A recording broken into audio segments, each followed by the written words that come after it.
Okay, I'm going to go ahead and kick us off, John, right here, right now. So welcome everybody to the second episode of Teach Me Something on Skookum Tech Studio. It's funny to even mention a name for it because it's so darn informal. This is just my buddy John and I getting together, teaching each other something one episode at a time, having fun with it, and hopefully teaching something not only to each other, but to you in the process.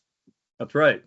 And we're glad to be here. And I'm super excited to see what Jeremy is going to teach us tonight about some AI agents. And I've wanted to understand more about AI agents for a few weeks now, and this is all relatively new. So, yeah, Jeremy, take us away. We're going to jump into the CLI. I think you can see my screen here. And what I've got is this is WSL in Windows. So this is just Ubuntu. I'm just in Linux. And John, I know that you always use Windows, and whenever you go to a command line, you're like, I don't know, I guess I'm in DOS. Well, a lot of developers use Linux. If you're on a Mac, that's what you're using whenever you're at the terminal.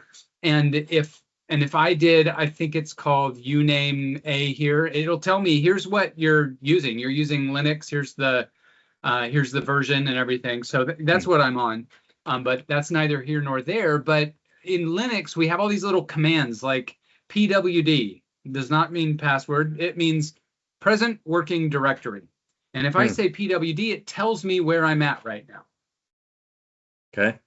And that's really helpful. I'm inside Home Code Foster, and then I made this folder for today. Now, Home Code Foster is really the same as if you were in the Windows environment. It would be the same as like whatever your username is. It'd be the same as going to see users code foster, and that's called your profile. And that's where the computer keeps things that are user level, user specific, or user scoped. Okay. And in Linux, that is a shortcut for that, and it's just the tilde. So if I say go to tilde, and then I say, where am I? It says you're in Home Code Foster. And so I'll cd into this STS directory, and now I'm inside there. And if I say, where am I? That's where I'm at. So that's where we're going to be today. And inside here, I'm going to kick off AI. It's like time to go, right? So I could type Codex if that's what I was using. Go ahead. So basically, for all of you folks who don't understand what he's doing, he basically is just saying, I want to work in this folder. That's what he's doing here. He's just going to a path, and he wants to work in this folder and have Codex or Claude work inside of this specific folder. That's right. That's exactly right. Thanks for clarifying. Okay, so right here in this folder, I'm going to spell it correctly. I'm going to type Claude, and it's going to open Claude Code, and it's in this directory. You can think of this as being in the chat interface in ChatGPT or Claude desktop app. You're in the chat interface. If I just say hi, I'm talking to what I'll call the main agent. Okay, so this is Claude coming back at me and saying, hey, here we are. We're working in this folder. Let me know what you want me to do. I'm talking to the main agent. But if I want this agent to do a bunch of stuff, I mean like a bunch of stuff, then this agent can get kind of loaded down, not only with all the tasks that he has. I mean, he can just work on those sequentially until he's out of time, no problem.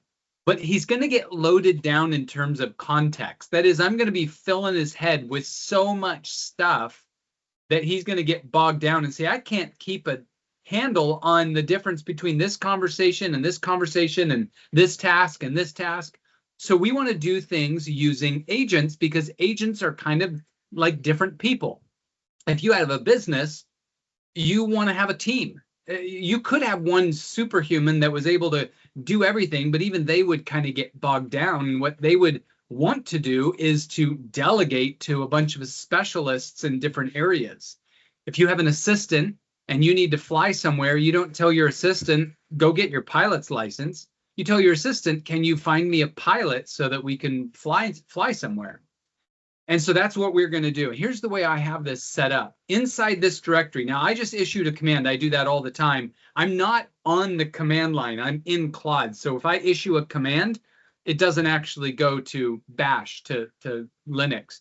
If you want to do that, then you hit an exclamation point, and then you can type it. And Claude will basically just pass that command down to the command line and give you your answer. The other thing that I can do is I can jump over to this same terminal. I'm in this same folder, and I can just issue my commands over here. And that's what I tend to do.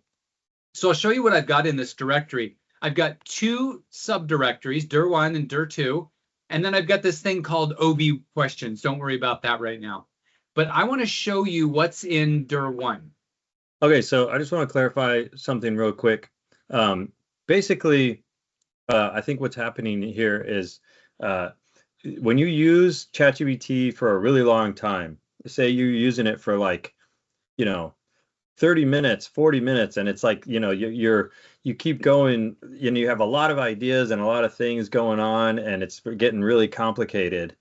That's what Jeremy's talking about here, is wanting, when you've used it for like half a day and it's the same thread, eventually it's trying to remember all of the context and do all of that, right? And what you'd actually like to do is compartmentalize a lot of the ideas and the thoughts and the things that are going on in there to agents, right? Yeah, right.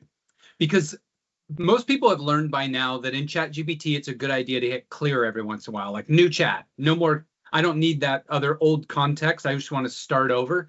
And this is kind of like doing that, except it's not saying I want to start over and now I'm going to start a new conversation. And then when we're done with that, I'm going to start another conversation.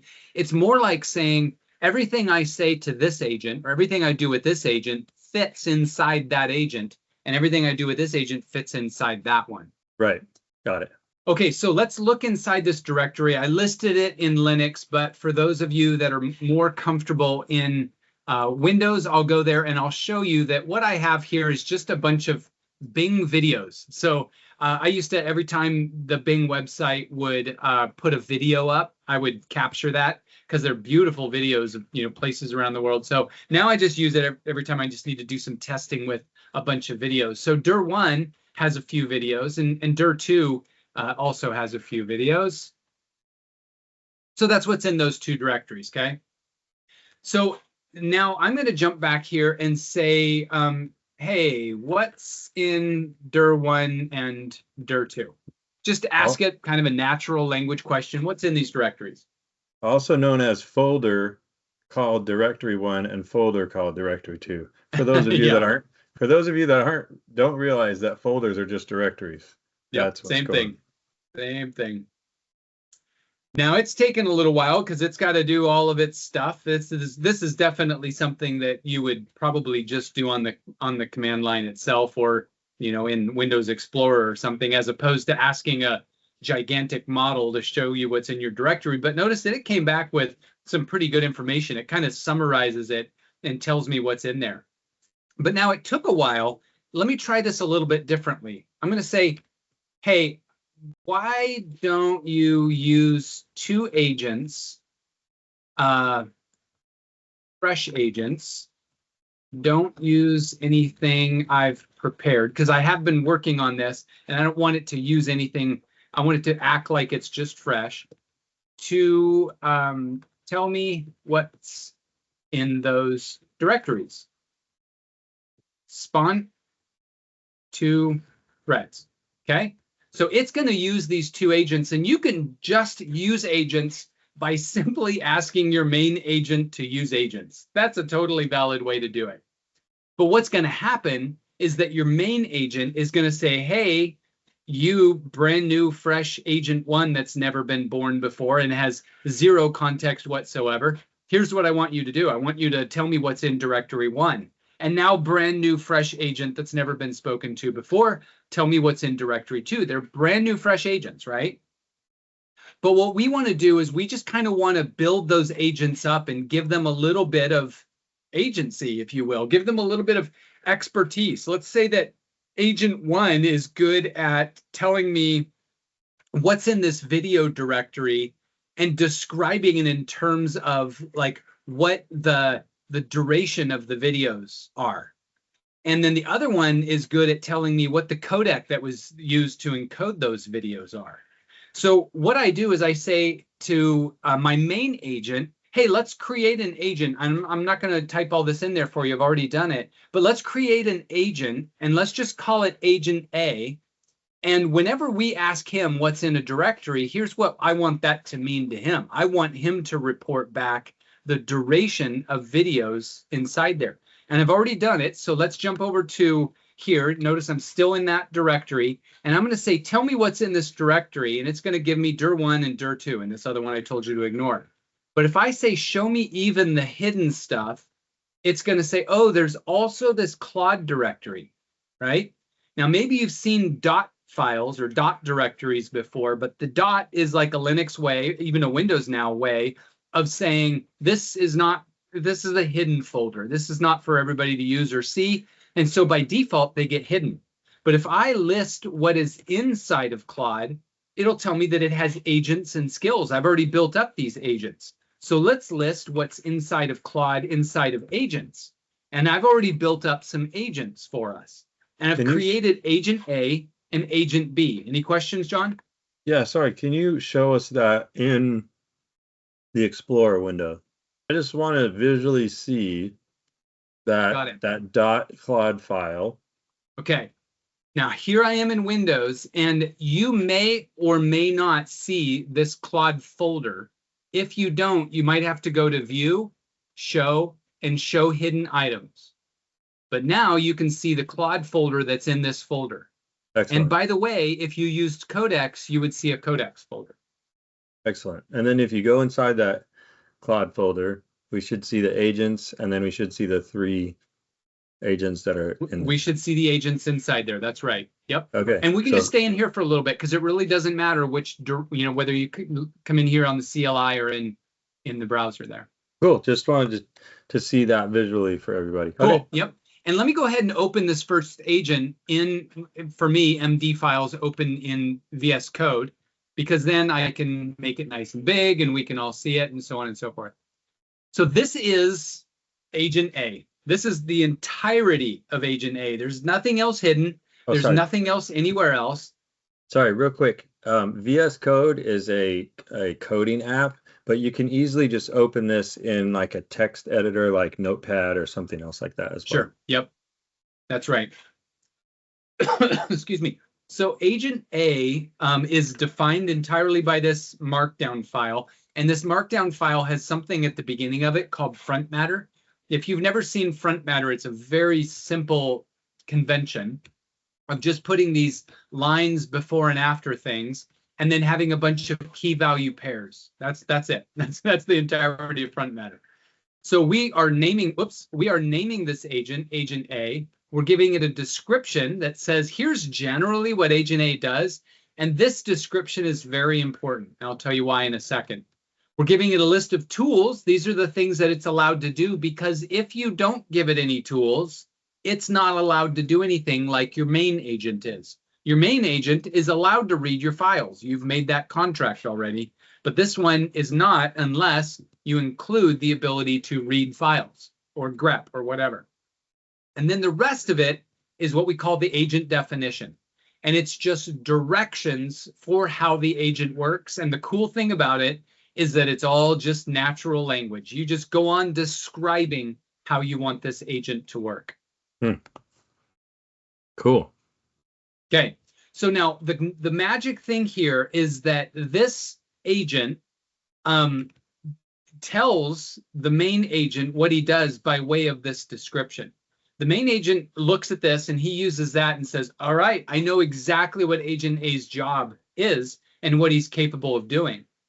And if I go to see if I'm able to navigate to agent B in here, if I go to agent B, we're able to see what agent B does.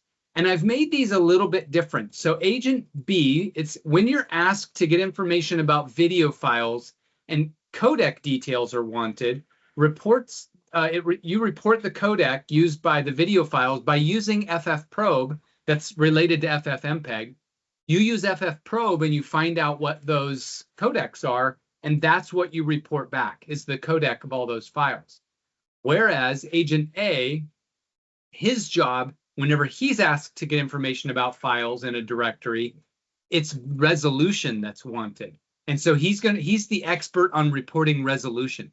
Now, I've called these agent A and B, but what I've found is that it's really good for me to name my agents, to give them a name that has some meaning, but it's also kind of a name like you would name a dog or a car or maybe not a person, because I kind of like to differentiate, but to name it something so that you can say, I've got this guy is he's an expert with file resolution, video resolution. So I could call him something like VidRes or Resi or Reza or something like that. Just give him a name that makes some sense to you.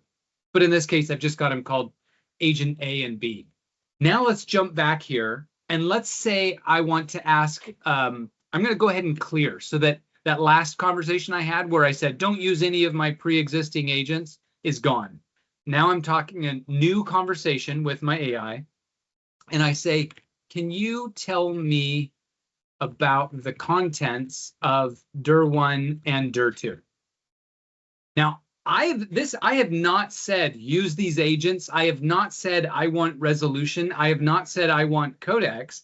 I don't exactly know what it's going to come up with right now. Remember, AI is pretty non-deterministic.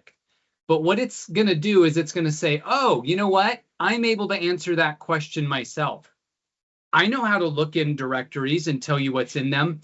Usually, under invocation is more common for your agents than over invocation. And what I mean by that is that usually your agent, more often than not, your agent will say, I know how to solve this problem myself, and it won't employ any subagents. Yeah, so I'm going to give it a little bit more direction. What's that? I guess we could call that like the primary agent. I'm trying to think of it as Codex is itself the primary agent, and then we're making like sub-agents, sort of. Yeah. Right? Yeah. And it depends on the harness, but Claude says that the top primary agent is Claude.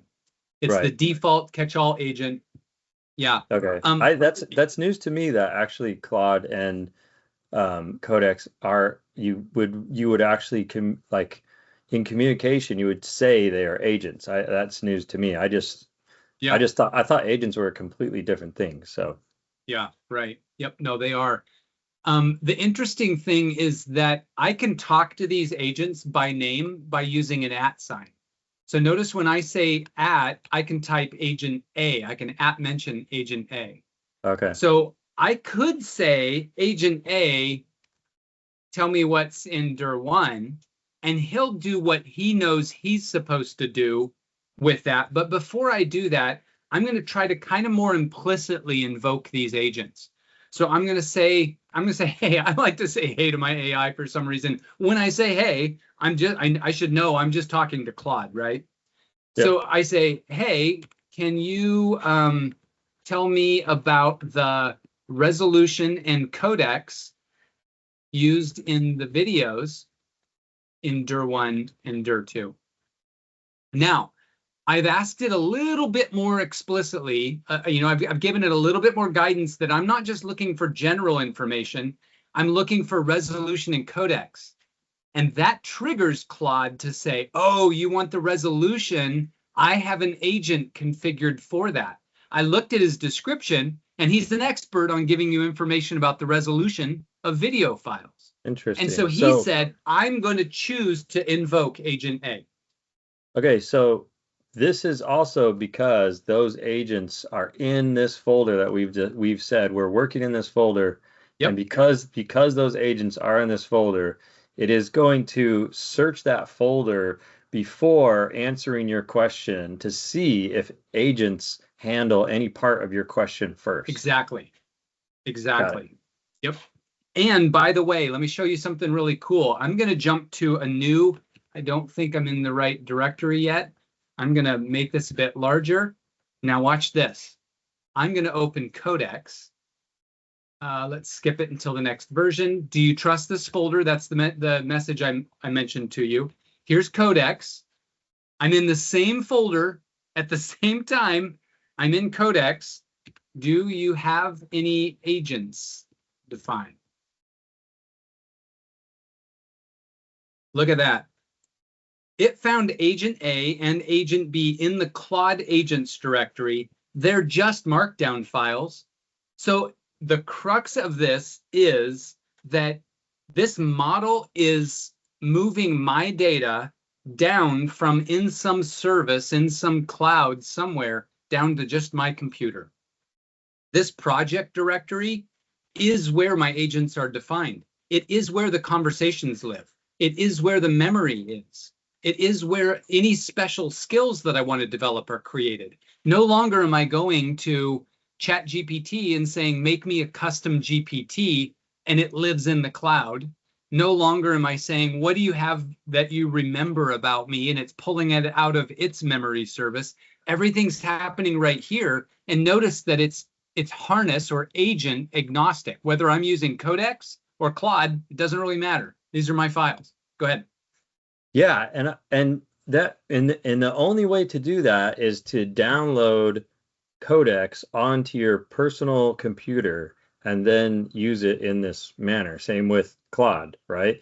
The only way to do it is to download Claude onto your personal computer. And once you do that, you are working just purely internally. All the files and everything that you create with the agents is all local on your own Well, to be PC. clear, when you say download Claude or download Codex, that's not a very big download because you're not downloading any big models or anything. You're still taking all of your requests to the cloud. Sure, your requests are still going to the cloud, and the power of what it can do can go to the cloud, but all of the documents and all of the things that you're asking it to do are local to your drive.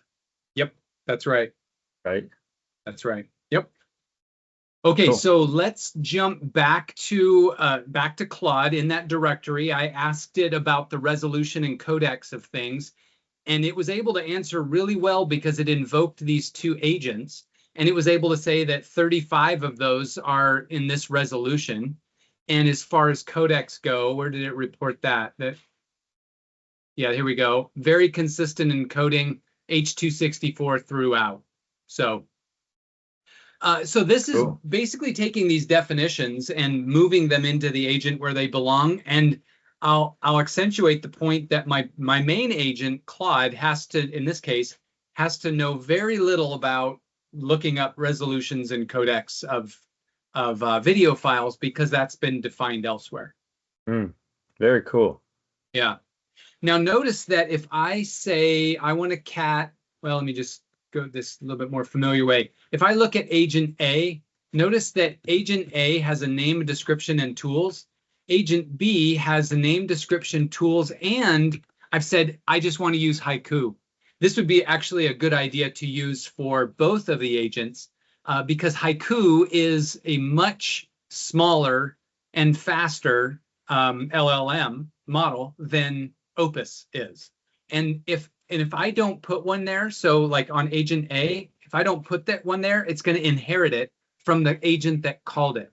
So my main agent, if I look at what I'm using, if I say model, it'll say you're using Opus 4.8. That's the latest, greatest. That's a big model, and it comes with it incurs a lot of cost if you're paying for the API per token.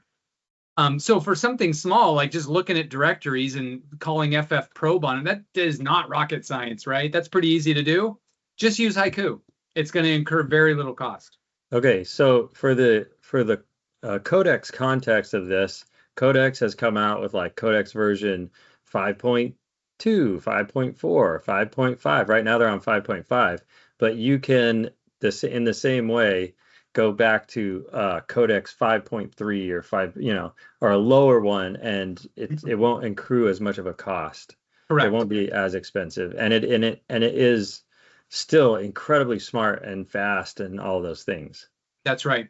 The only thing I'll correct you on there is that the names of the models in the OpenAI world I don't believe are Codex 5.5. It would be GPT 5.5. Sorry. Yes, you're correct. Which Codex uses, yeah. Right, yeah. So Codex GPT, is the harness, and right. Claude Code is the harness, yeah.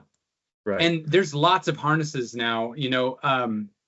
Amazon's got Kiro, and Google's got a Gemini harness. They've all got these harnesses that honestly work largely the same. I shouldn't say that. There are certainly differentiators between them, but anyway. Cool. So, and if I want to update one of these agents, it's really as easy as saying, can you set agent A to use Haiku? So I don't ever need to go into that markdown file and edit it. There's no need to go into a markdown file and edit it. You can just talk to your main agent about it. Okay. Right. Wonderful. Now that is agents. And there's one more thing I want to show you, and that is I want to use an agent to kind of wrap an API. And whenever I do this, I don't want to put everything in the agent. I usually split it between an agent and a skill. So I'll say there's this agent that I want to talk to about this. I'm going to call him the expert with the tool, but I'm also giving him a new tool, and that is the ability to talk to this API. So there's this popular, go ahead. Sorry, real quick. For those of you who don't know what an API is, Jeremy, can you explain that to us and give us like a very rudimentary level version of that? Yeah, most people know what a UI is. It's an interface for humans, and an API is an interface for code. So if you're writing code and you need to talk to something, it needs to have an API in order for you to talk to it. If you are a human and you need to talk to something, it needs to have a UI in order for you to talk to it. Because the humans need like visual representations and an ability to like, have buttons and click on things and do all this, but a computer doesn't need that. So it just needs an API, which is all of the functions and the variables and everything, so that it can. Yeah. And really, where we're at these days, there's a third I, and but it doesn't end with I. It's the MCP, and that's like the UI for agents. And so we've got UIs for humans, APIs for code, and MCPs for agents. However, MCPs are still great, but there are a lot of things that don't require an MCP. If there's another way to access it, like what I'm about to show you, an API, then you don't need to go to the service provider and say, hey, I can't use your stuff. I need you to make an MCP server for us. I don't need to do that. If he's got an API, that's fine. I'll just develop a skill. And in my case, in this example, we're going to develop a skill and an agent, and we're going to actually access it. Excellent. So the one that go ahead. Oh, sorry. No, I think you were just about to say what I was going to ask, which was what API are we like trying to get into here and working with?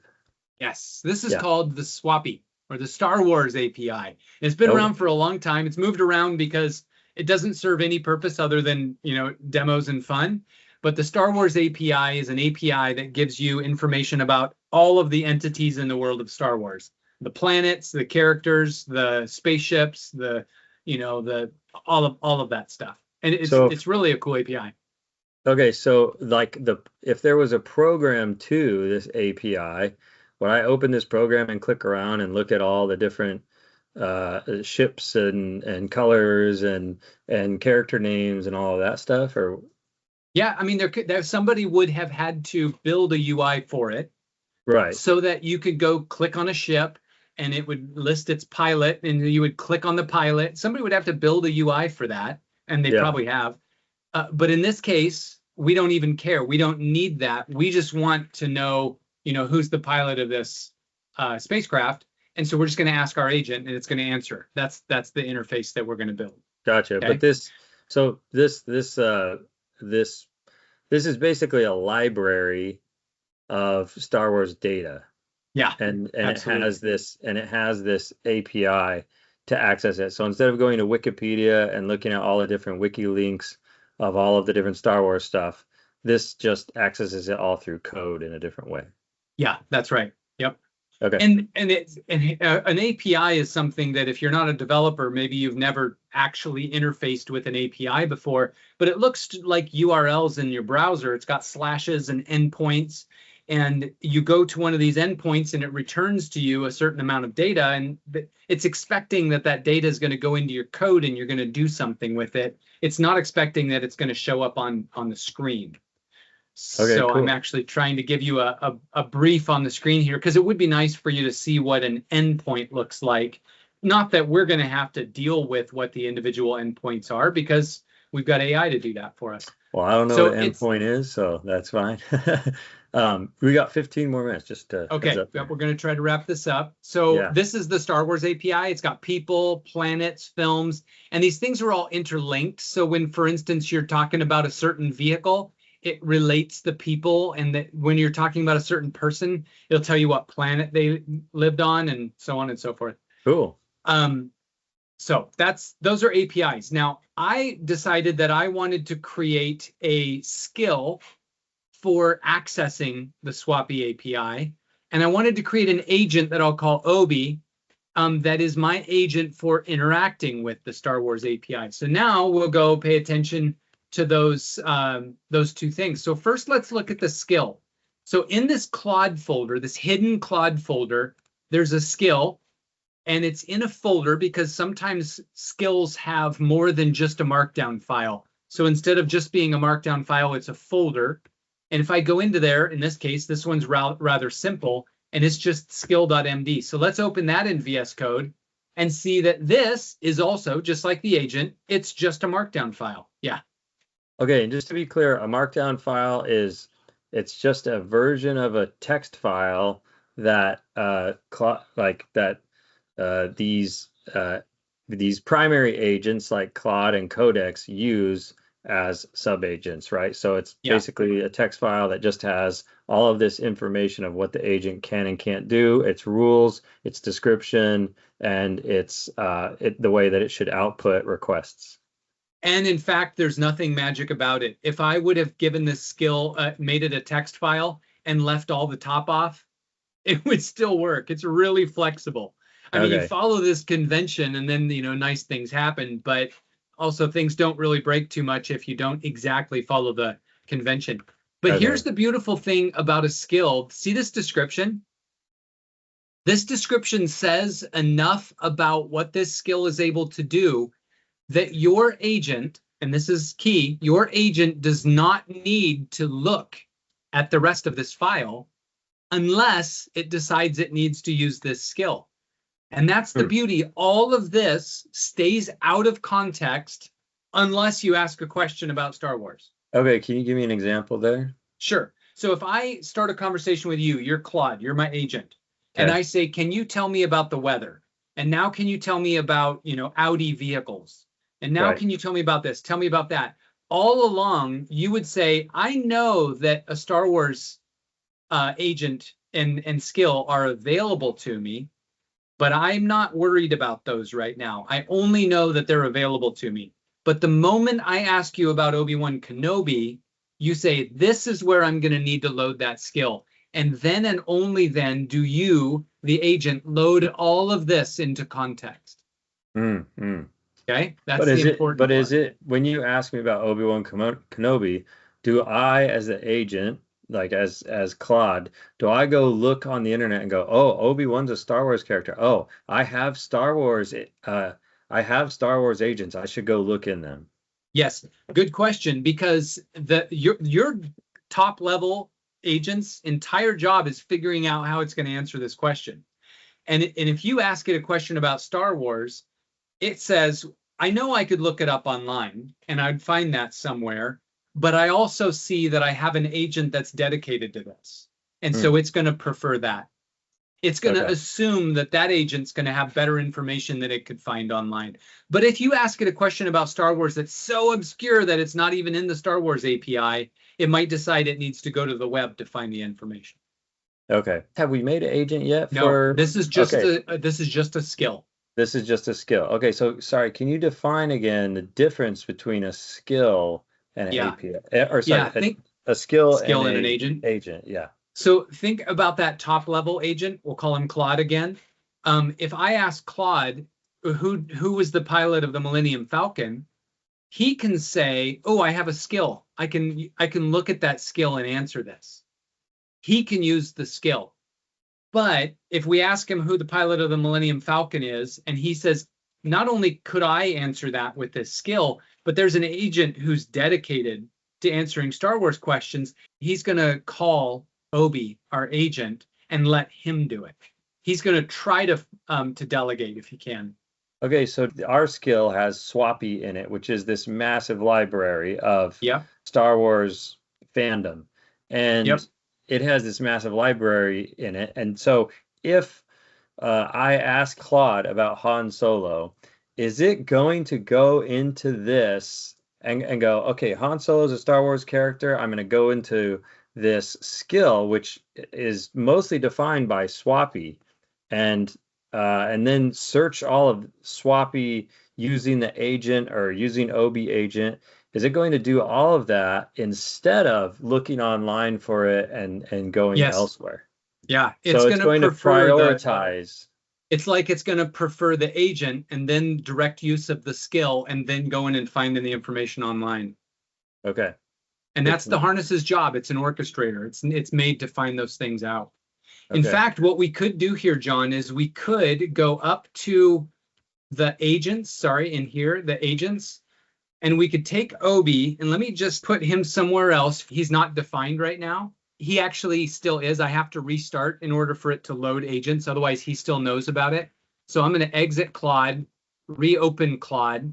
And now let's say who was the pilot for the Millennium Falcon. It's going to show us what it decided. It's going to say, oh, hey, I loaded a skill called Swappy. I found that this skill was perfect.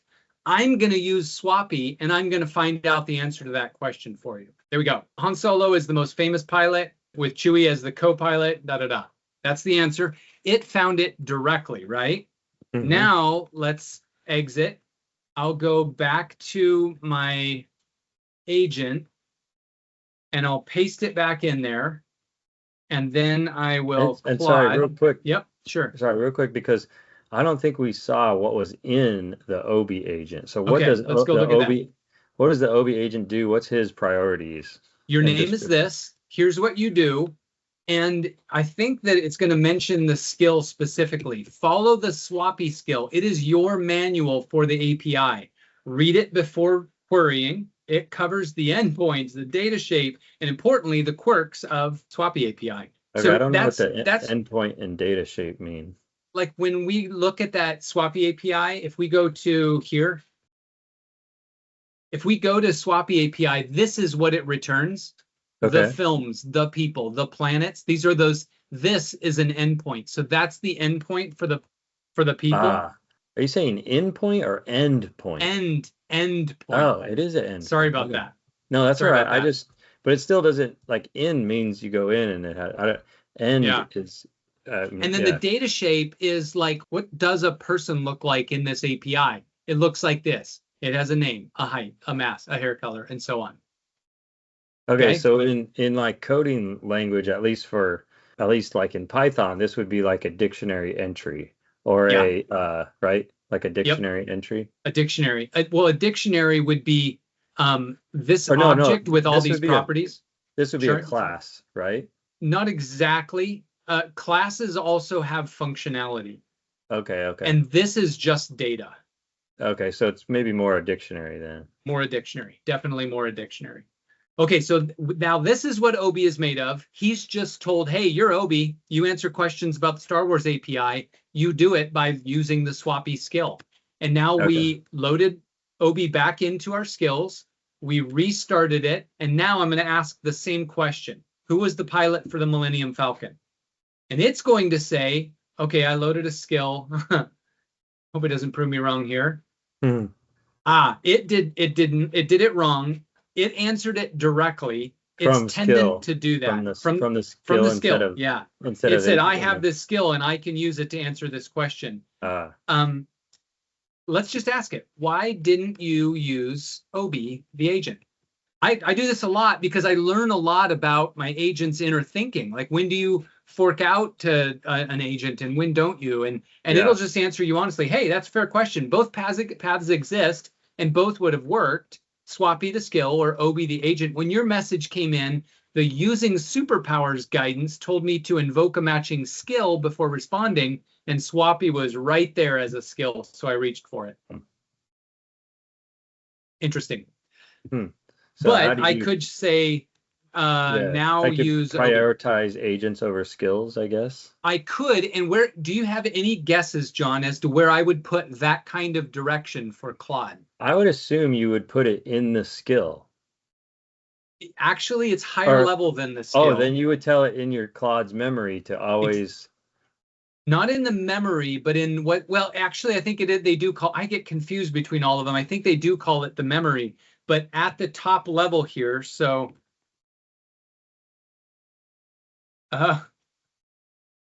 So like in Codex or there we go. ChatGPT, you just say, hey, can in my memory, if I Right. ever ask you, like the other day, I was tired of the humor on, Yeah. I was using humor and I was tired of it being humorous when I was asking it about medical questions. So I said, hey, if I ever ask you a medical question, turn off your humor and just give me the straight answer.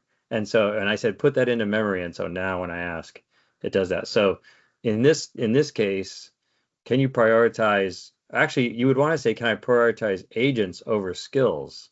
Yeah, if you Right? wanted to be more general, if you If always you want to wanted be him more to general, prioritize agents, but I would hesitate to make such a a bold decision. claim, yeah, have a Yeah, such bold a claim decision. to like always prioritize agents over skills. I might just say when I'm in this project, I want to I prioritize Obi. I We've just guess got a I'm couple. Go sure, ahead. yeah. I guess I'm still so because it did that and it Uh-huh. basically got the answer. I guess I'm still sort of confused on the difference between if I wanted to make a skill and define Yeah. it and do everything with it versus making an agent and doing everything at that. So I don't Okay. know if you can give me a Let me clearer, like, here's a cut clearer way to difference. define that. If I give you 10 skills and they're all pretty robust, like they're, using an API, or some, they're all pretty robust skills. And I give Yeah. you 10 of those.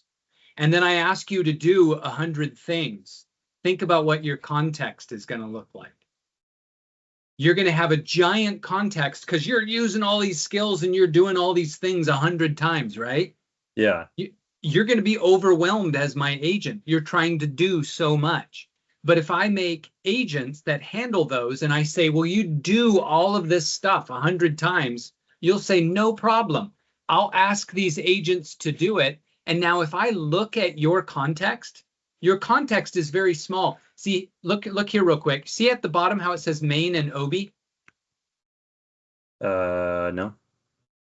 Can you see my share? Oh, yes, yes, yes. I can see Okay, it that. says main Yeah. and Obi. It won't be there long, so we need to look. Main is the main agent. Obi, if I switch to it, this is Obi working. Okay, I'm going to consult the swappy skill first, and then I'll query the API. But the main agent, if we look back at him, what did he say? Where does it say it? Okay, this was later, so that wasn't it. I said, now use Obi. Sometimes you see like a codified version. Oh, yeah, like this. Obi, Falcon Pilot via Obi. I'm not sure why he asked it that way. That's strange.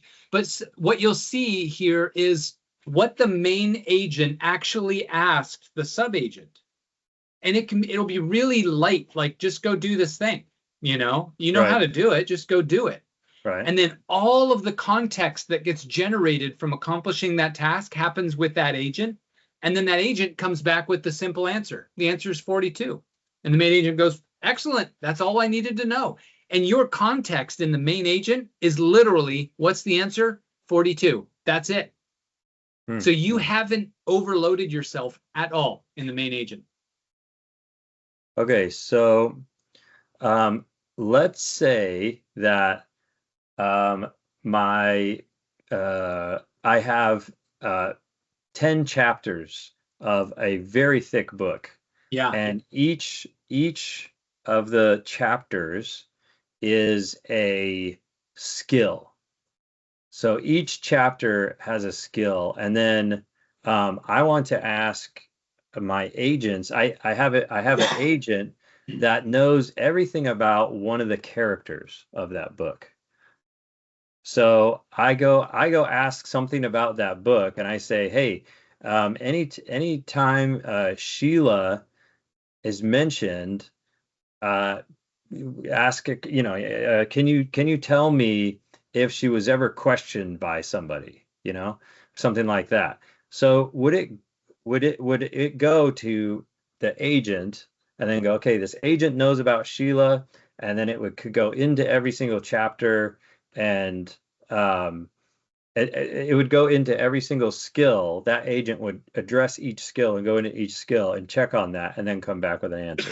I'm not sure if that example it would be ideal. I'm struggling to, because the chapters are so similar. I think what you could certainly have I know this would be agents like, that are experts in different characters, and they kind of have a different seed context, because yeah. I know everything about Sheila, but I don't know that there's any differentiation in skill. I think your skills would be the ability to access the text of the book, the ability to, encrypt the characters or decrypt the characters or things like that, things that you want it to be able to do. Okay, so say like skill one looks at okay, how about this? Skill one looks at the entire book from the lens of a magician. Skill two looks at the entire book from the lens of like an archaeologist, and skill three looks at the book in a different way. Those are more agents than skills, I think, because you really just do, those aren't capabilities. They're more like direction.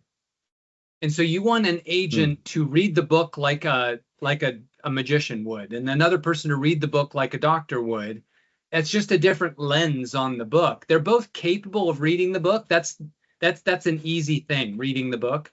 Okay, so help me find a skill that Okay, so here's one, because I asked AI for a good example here, and it said, how about if you asked me to folder brief? And I said, and AI would say, I don't know what folder brief means. I've never heard that word before. Well, I could define a skill called brief, and I could say, whenever you're asked to brief, for instance, a folder, here's what I want you to do. I want you to tell me everything about the files inside of it, how many there are, whatever. You tell it what that means to brief, and now it has this new skill, which is to brief a folder. And that's a really, really easy skill, something that you would really not even need, because you wouldn't need to hesitate to ask your agent to just do this thing. But it defines everything about how you would accomplish this in one place. That's a skill. But why wouldn't the agent do that as well? Well, the agent you could accomplish the same thing with agents, because that is such a simple case. Right. In fact, there's a lot of overlap between skills and agents. Okay, that's what I'm remember, they're both just markdown files, but the harness handles them. Yeah, handles them differently because of the way that it spawns agents. It doesn't spawn skills; it uses skills, and the skills work in the using agent's context. Okay. Whereas when you spawn, it doesn't use the context. Okay. I think I've got it, but yeah. There is a ton to learn in here. There's also commands and plugins and all this stuff, and it's like it's a lot to learn. But the nice thing is you can just ask your AI to teach it to you. Teach me about the difference between this and this and this. Yeah, it's great. I think I'll have to dig in, and maybe our users or listeners or watchers will have to dig in and try to look at try to get a good handle on that, because there is that overlap. It's hard, I guess, example wise. I think the folders is a good example, but I still feel like, if the agent can do that, then what's a thing that a skill can do that an agent can't, or an agent wouldn't, And it's actually just like we said a second ago, but I'll reiterate it. I don't know that there's anything that you couldn't ask either to do. It's just that the harness will treat those differently. So if I want to be able to encrypt in a certain new encryption algorithm, that's definitely a good definition for a skill. But I could also just define an agent and say, you encrypt things like this. Here's how you do it. You know what I mean? And it would do it.